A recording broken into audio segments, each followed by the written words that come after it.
اللہ کے محبوب کی خدمت میں ایک صحابی آئے اور انہوں نے اپنے بیٹے کی شکایت کی اور کہا کہ میرا بیٹا اپنی چیزوں کو مجھے ہاتھ نہیں لگانے دیتا، اور وہ بیان کرتے ہوئے رو پڑے۔ تو اللہ کے محبوب علیہ السلام نے اس کے بیٹے کو بلایا تو اس نے کہا یہ چیزیں خراب کر دیتا ہے۔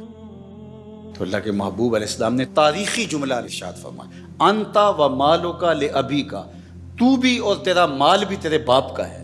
والدین کی خوشنودی کے لیے جو تم خرچ کرو گے، ان کی خدمت میں، ان کے لباس میں، ان کی غذا میں، ان کی رہائشی ضرورت میں جو بھی تم خرچ کرو گے تو اللہ نے اس کو سب سے مقدم رکھا۔ والدین نے ساری زندگی بے لوث اولاد پر سب کچھ نچھاور کیا ہوتا ہے، اور جب والدین بوڑھے ہو جائیں تو ماں باپ کی خدمت کو اور ان کے لیے اپنے مال کو کبھی بھی نہ پوشیدہ رکھنا چاہیے، نہ چھپا کے رکھنا چاہیے، نہ ان کو دینے سے گریز کرنا چاہیے۔ بہت ساری اولادیں جو اپنے مالی معاملات، معاشی معاملات، اپنے کاروبار اپنے ماں باپ سے چھپاتے ہیں تاکہ ان کی نظر میں نہ رہیں، اور بعض تو ان کے سامنے غریب بننے کی اداکاری کرتے ہیں، ان کے پاس موجود ہو بھی لیکن وہ ان کے سامنے غریب بننے کی اداکاری کرتے ہیں۔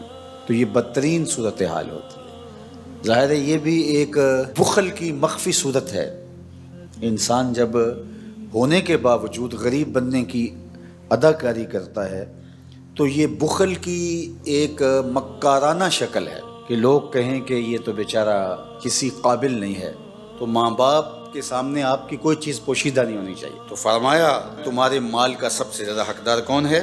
فللوالدین، یہ والدین کے لیے ہے، انہوں نے اپنا جگر کاٹ کے تمہیں کھلایا، اپنے کلیجے کی غذا تمہیں فراہم کی۔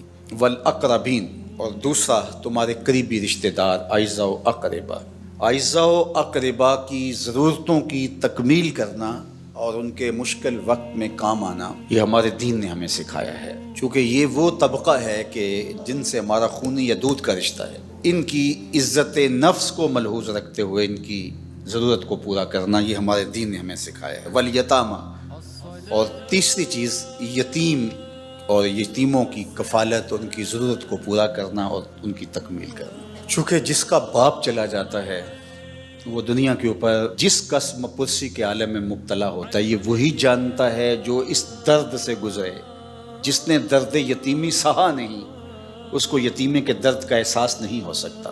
دکھیے دیگل دکھیا جانے، سکھیے نو کی خبرہ۔ اور میاں صاحب نے یہاں ایک اور بات کہی، سکھیے دیگل سکھیا سن کے اینا خوش نہ ہوندا، دکھیے دیگل دکھیا سن کے ہنجو پر پر ہوندا۔